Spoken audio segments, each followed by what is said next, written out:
Yeah. And so I say, okay, let me ask you this. I said, can I give you a hypothetical? Mm-hmm. He's like, sure, but it has to be rational. I say, yeah, we're having a rational conversation. Let me give you. I said, hypothetically speaking, I said, if you take everything that the white man has done out of the history of humanity and out of the history of this country, do you still have a religion? Whoa. He was like, what do you mean? I said, no, if you erase everything that the white man has done out of the history of this country, do you still have an enemy? It's like the only reason why you were able to exalt the so-called black man the way you have is because you've made the white man the devil, which is the Edomite. You call him the Edomite, right? And I was like, so if you really pay attention to it, you're more of a slave to the white man's teachings than I am. Shalom, shalom, Israel. First and foremost, I want to give all honor, glory, and praise unto Yahawah, Shem Yahawashi, Shem Kakadash, double honors to the elders and apostles who are known, millstone, and shalom to my YAHAWAH who are diligently waiting to be delivered from this bound captivity. This is Brother Kawa coming at you with yet another lesson. And once again, call YAHAWASHI. I'm able to come out here once again for being out here on the highways and byways once again, and I'm gonna try to hit multiple topics. But the first topic we're gonna get into is when Jake loves Esau too much, or Esau has too much. Jake has too much love for Esau. All right. So there's this video that honestly really a lot of brothers and I guess non-brothers are really getting into and reacting to the video, giving their commentary, rebuking. All right, and I'm gonna put a link to the video to where I originally saw it. Okay, in the description. So check it out if you want to, and I might edit at the beginning of this video. We'll see Yahawadah. But basically, in the video, there's this one dude that's talking about how Esau. If you take away slavery from the transatlantic slave trade, then there won't be any Christianity. All right. So the thing is that when he makes that statement, he's making the assumption that we wouldn't be Israelites if it wasn't for, or we wouldn't believe, quote unquote, believe that we were Israelites if it wasn't for Esau enslaving us. When that is completely wrong. All right. Now, while I will say we were going off prior to being in the transatlantic slave trade, it does not negate the fact that we were still Israelites, all right? The only reason why we were put in the transatlantic slave trade is because we were going off. But at the end of the day, the thing is, his whole premise of what he was trying to say was that we believe in the God of the Bible, quote unquote, all right, because of Esau, when that's just a false statement to make. Okay, it's absolutely false. All right. Now the thing is, number one, Esau did not write the Bible. Okay, there was the whole slave Bible thing, but that was because Esau had taken away a whole bunch of the things. Like it was like a few books. The slave Bible was just a few books with a whole bunch of stuff like obey your masters and whatnot. But they didn't show the Exodus. They didn't show how a slave master is not supposed to be beating the crap or being harsh to their slaves. All right, they intentionally left all that out. All right. So with that in mind, that you get this type of stuff where you have this dude he is a Christian, okay? And the thing is, if it wasn't for the transatlantic slave trade, he would be sad that he doesn't get to follow after, or slack him, better yet, he doesn't get to kiss. That dude's dumb, I'm not gonna lie. He's mad. He would be sad that he doesn't get to kiss the ass of kiss Esau's ass. All right, because that is the reality of what he's doing. He's kissing Esau's ass, thinking that we needed Esau to do it. Like, and that's another thing. Okay, these people, a lot of people in Babylon, they say, I guess Americans more specifically, because that's the only time where I've ever heard it. Okay, I don't think I've ever heard anyone else from any other country say it. But basically, the main point is whatever on which country. But the main point is how Esau. People think that the transatlantic slave trade needed to happen to have the best possible outcome, the best possible future, and they believe that the present that we are in now is the best, absolute best possible future. All right, when that's not true. All right, let me get this precept. Bear with me one moment. Basically, when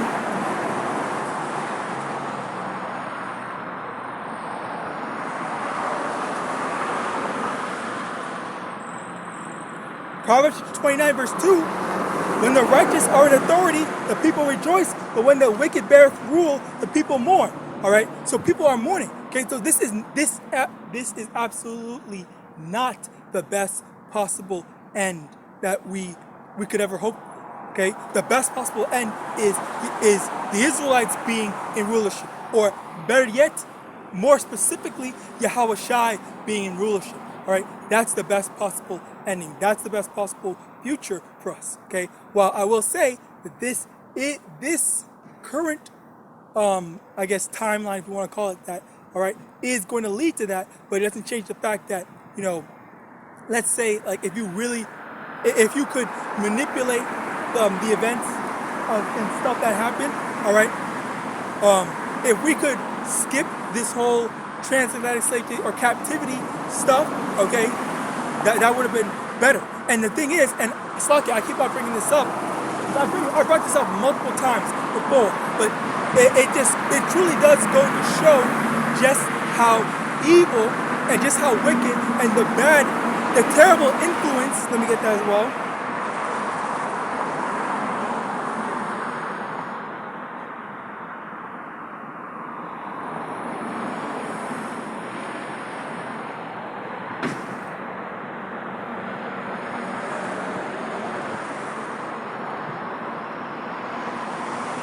Matthew chapter 7, verse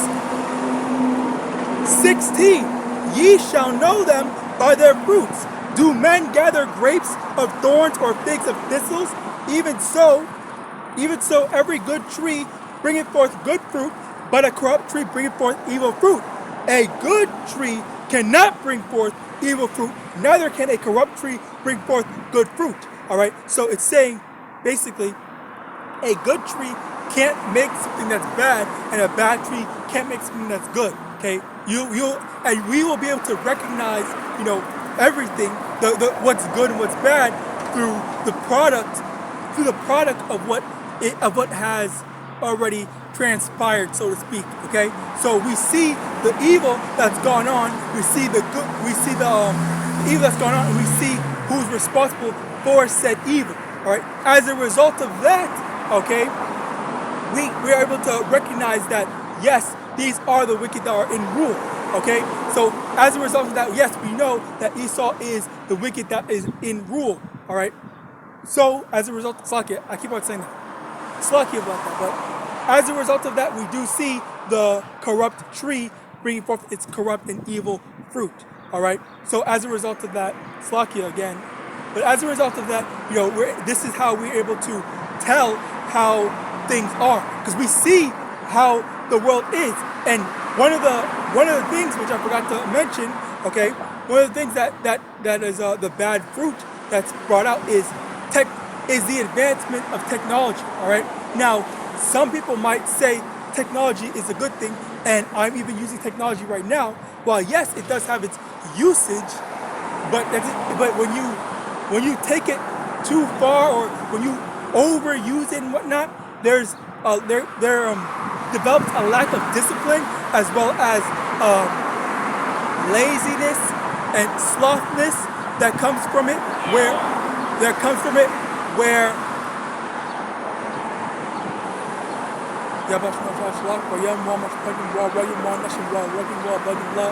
devil bug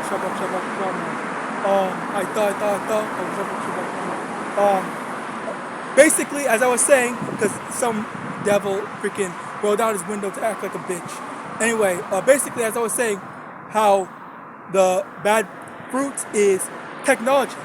There's an over-reliance of technology, and you get a lot of people that are lazy and they don't want to do stuff by themselves. So one of the things is grocery shopping. With grocery shopping, you don't need to go to the store anymore to do all that stuff. You can just get ordered on your phone, get an app or whatever, and then people, they will deliver it to you on your at your doorstep, or you can go get fast food get fast food delivered to you and whatnot. Okay, you have all these different things where technology is removing the manual labor from it and replacing it with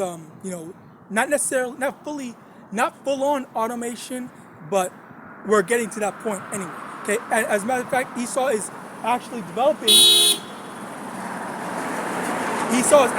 to get to that point where everything will be automation. I'm not gonna lie, I thought he was gonna stop here, and then another car freaking parked, not parked, but they were passing by. But slack it, whatever. Stay on top.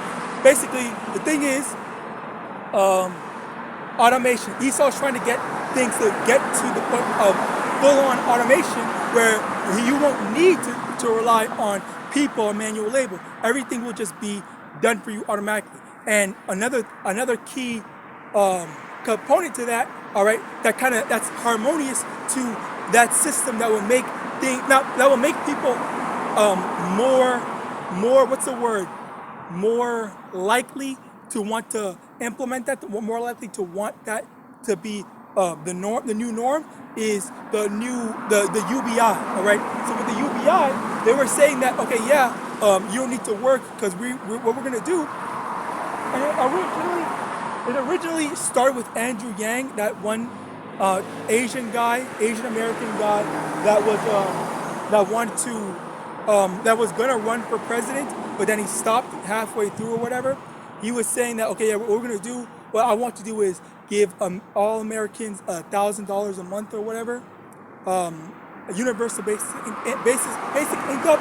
And basically what they did, they stole that idea, and now they want to implement that, but they want to put that for the MOTB. So with the MOTB, they said, okay, so if you want this free money every month, okay, you have to take this MOTB.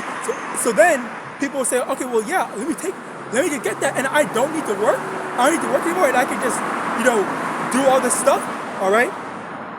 But also to take it a step further,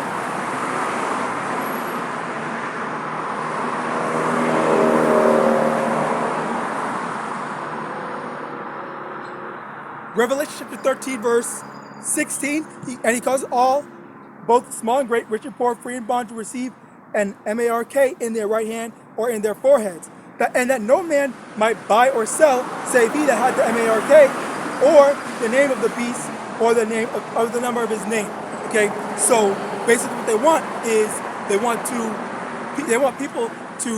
they're gonna try to find all these different ways to make people all for it. Okay, and if they eliminate the need for people, and also Sakya, I want to say, I believe I heard they raised the UBI from 1,000 to 1,200. Last time that I heard, it might go up even more. Okay, especially with the cost of living constantly, increasing, going up. So, if before you needed to have a full-time job, multiple full-time jobs or whatever, then now the next, it's just you just need a full-time. You don't even need a full-time job. You can just stay home, do whatever you want, and everything is covered through the UBI. Right, that's what they're trying to do. Make it so that you don't need to think, you don't need to worry about anything. Okay, which also it's another thing, Slakia. They were also saying that we're trying to eliminate they're trying to eliminate the need for, elections, quote unquote, in the sense of having people go out to actually vote. What they want to do instead, they want to be able to get in people's minds so they know how an individual will vote. Okay, if I find the video, which I should be able to find it, I will link it in the description as well. But basically, what they're going to do is I probably can't actually let me know. What they're going to do is they're going to cast everyone's ballot based on their thoughts. They're going to have their thoughts, okay, readily available to them.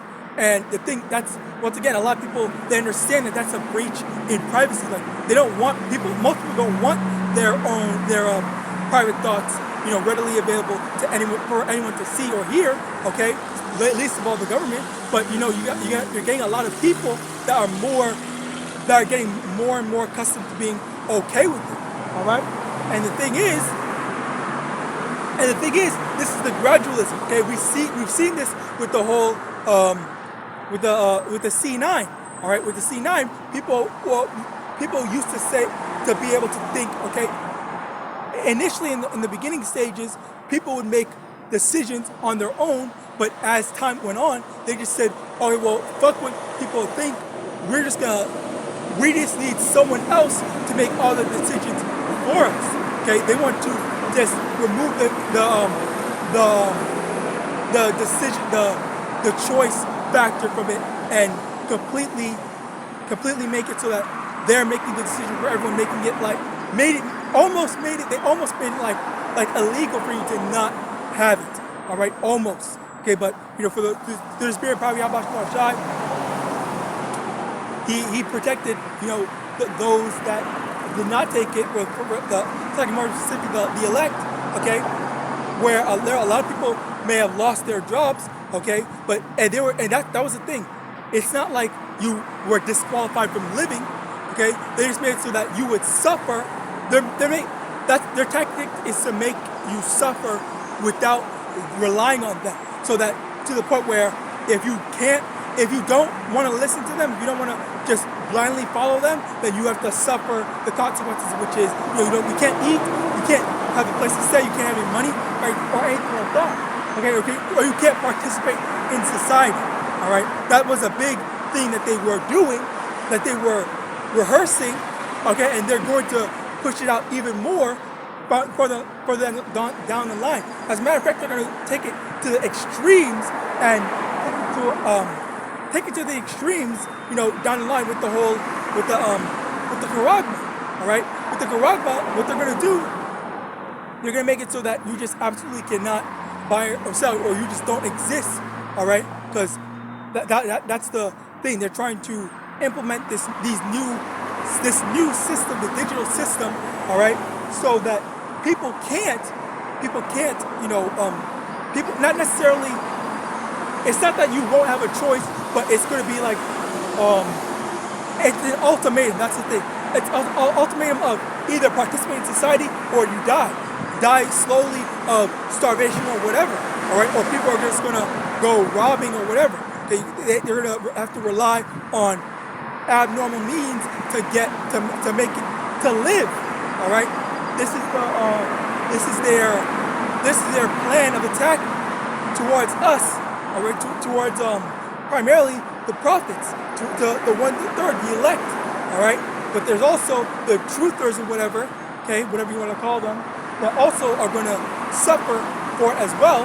But I don't know. I'm not going to say I know exactly how far they're going to take it. But some of them they may be killed or whatnot, maybe, all right. But the main goal, the main thing is for us to be faithful unto death. Let's get that precept.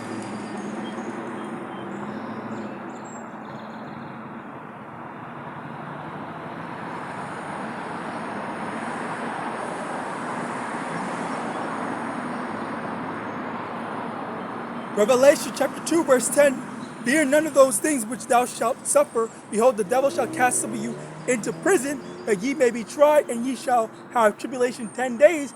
Be thou faithful unto death, and I will give thee a crown of life. Okay, so the devil's gonna put hardships on us. He's gonna put us in prison. He's gonna make us go through a whole bunch of hell. All right, but the thing is, he's not gonna force you, quote unquote, force you. All right, because force you is you might what's the word? It's a tricky situation, tricky term to use, force, because technically giving someone an ultimatum is kind of forcing them, but not necessarily. All right, so it is up to you to take the bad side of the ultimatum of I choose death over living or whatever thing that they're offering. Okay, I choose death rather than what's it called? Than following after your system. All right. So as a result of that, we have faith that the Lord's going to, that either even in death or not even in death, that we had faith in the Lord and the Lord's going to reward us for our faith, or the Lord is going to deliver us at the last second, deliver us in general, protect us from death. All right. Because the thing is, I forgot which prophet was. Let me see. Is it Samuel? Not Samuel. Kings. I think it's Kings.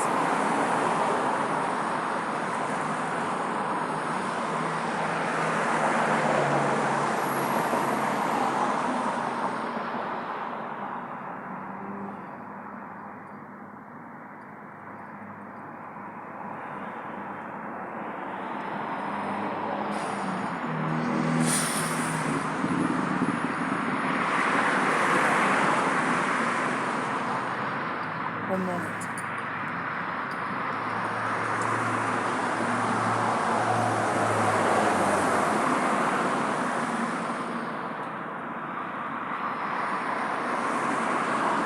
All right, Slaki, I can't remember the thing. The name of the prophet nor the... Oh, okay.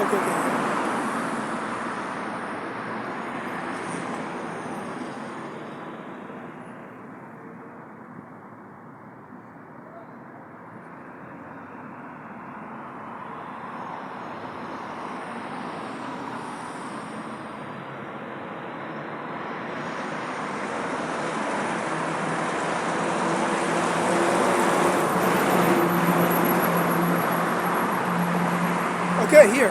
So 1 Kings chapter 17, verse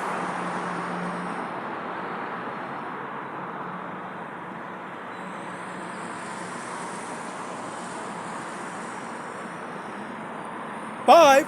So he went and did according unto the word of the Lord, for he went and dwelt by the brook Cherith, that is before Jordan, and the ravens brought him bread and flesh in the morning, and bread and flesh in the evening, and he drank of the brook. Okay, so Elijah, all right, Elijah was told by the Lord, don't worry about stuff, go do what I told you to do, and lo and behold, the Lord fed him. All right, the Lord sent birds, okay, to bring him food, all right. So we also have to have that. We also need to have that kind of faith to trust that the Lord is gonna, even in a freaking desert, all right, that the Lord's gonna find some way to give us water or whatever, be it by an animal or miraculously sending rain to the desert, all right, because that's nothing to the Lord, all right. We need to have that kind of faith that the Lord is gonna, that the Lord can make these miracles happen, all right. In addition to that, that the Lord will protect us, okay. And even then, even if He doesn't, all right, even if He doesn't, then still the Lord's gonna take care of us, but take care of us even afterwards by through in death, all right. Or maybe the Lord's just gonna release us from this carnal body by killing us, or not killing us, but by letting us die. And then we just get sent up to the kingdom, all right.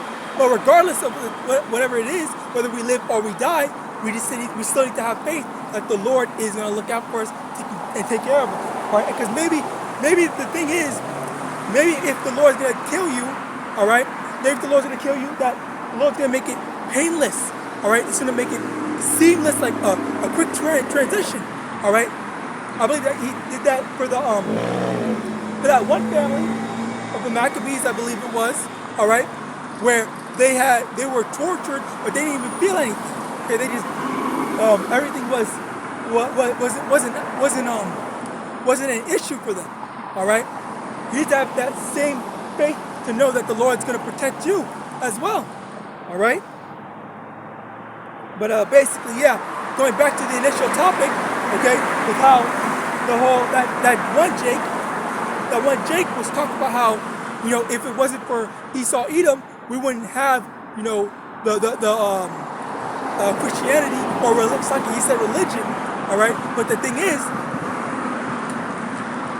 if it wasn't, but the thing is, his belief is predicated upon Christianity, which Christianity is in fact a white man's religion. All right, specifically Christianity.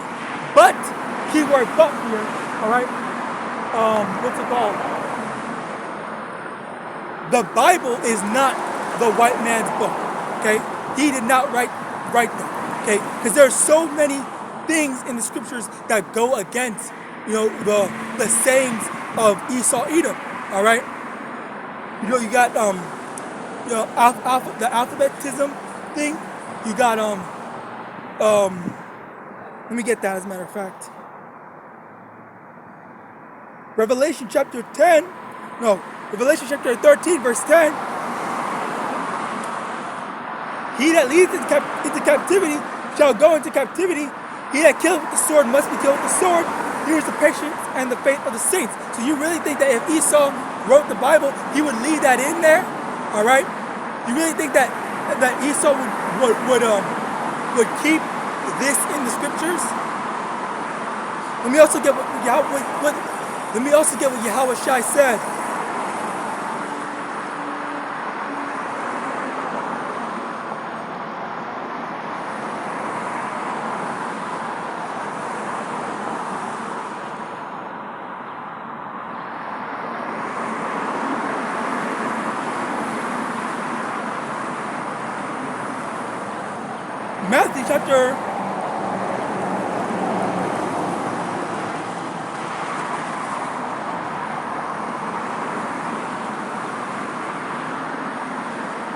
Matthew chapter 26, verse 52. Then said Yahawashi unto him, put up again thy sword into his place, for all they that take the sword shall perish with the sword. All right, this is what Yahawashi said. Though someone that chooses to live by the sword, all right, which actually, let me get that as well.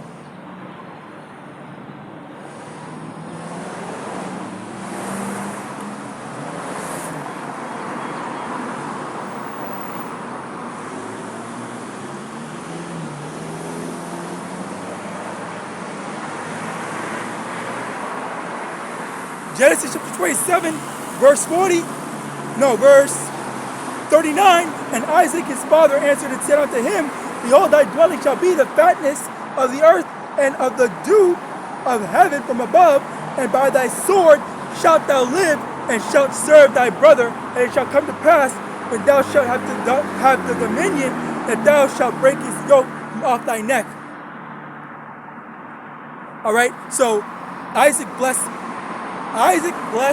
Esau with the sword, and Esau is going to live by the sword, and that's what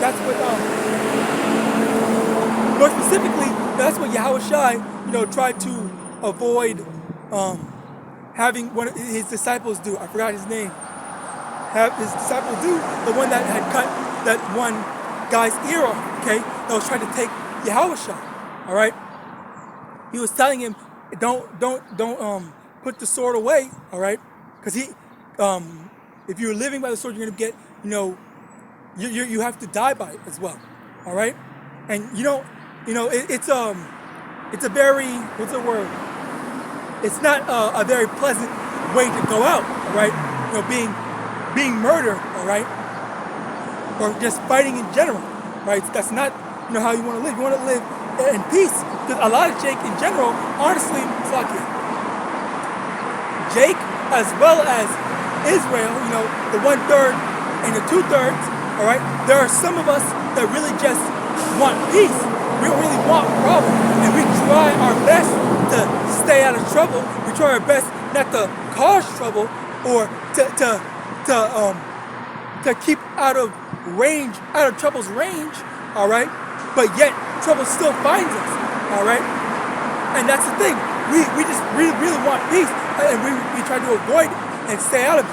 But yet, the trouble still finds us. The thing is, all right, we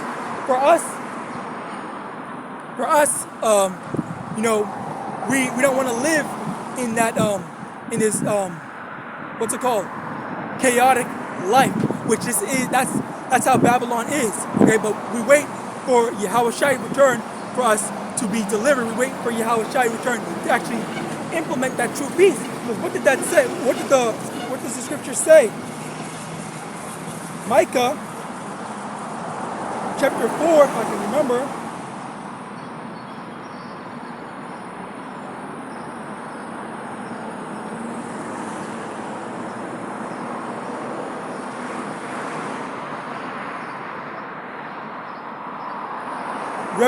Micah chapter 4 verse from the top.